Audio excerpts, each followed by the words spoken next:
Introduce me. This is my grandma, Druce Clough. How long have you lived in Alaska? Just about 32 years. And why did you move here?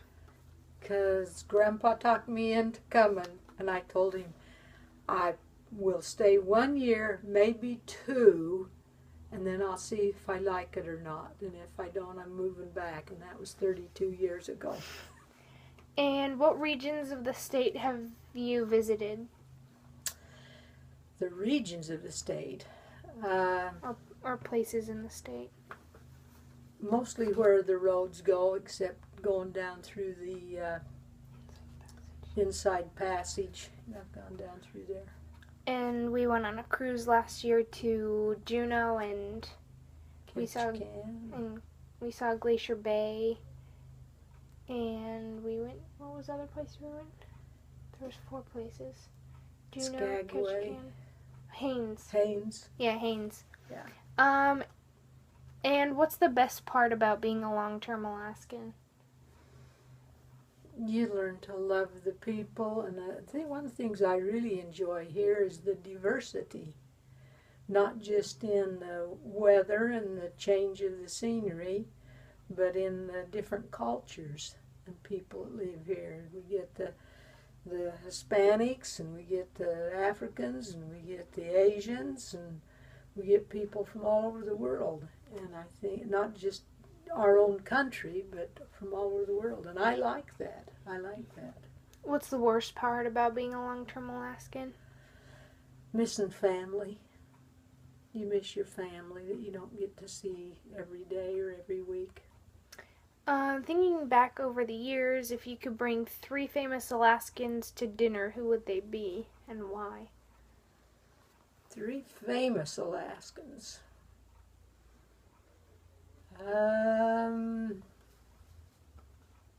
That's a good question. Can you think of anyone?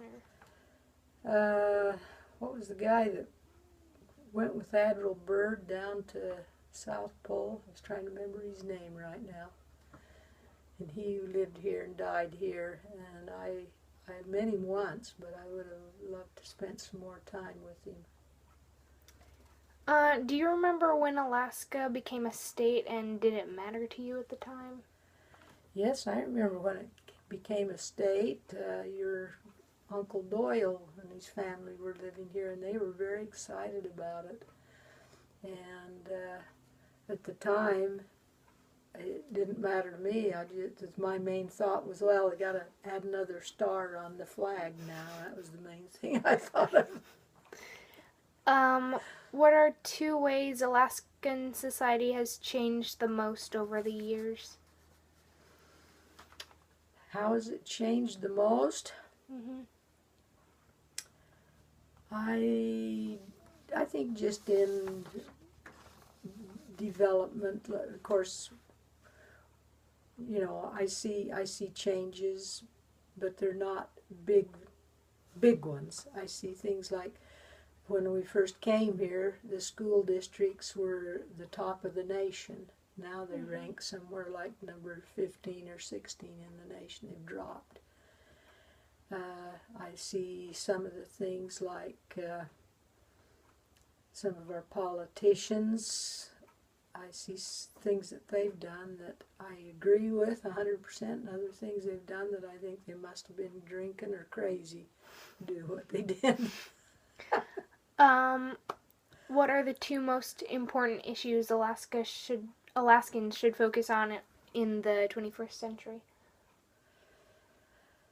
I think they got to start developing our resources. We have depended so long on oil and things, and we still need to.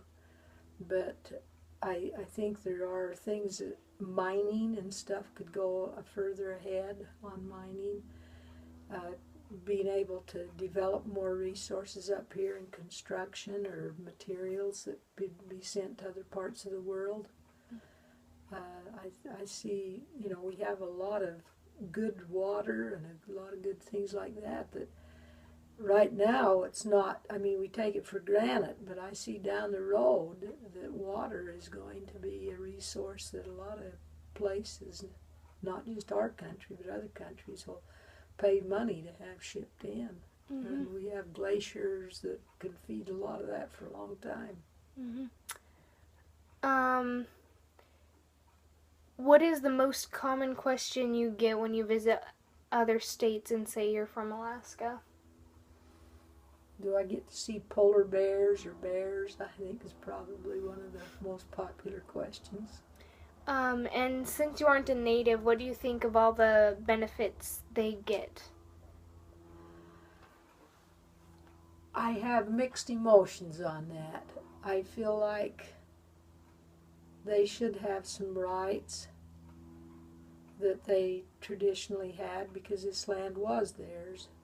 But on the other hand, the same breath, I feel like, well, they had to take the land from somebody else.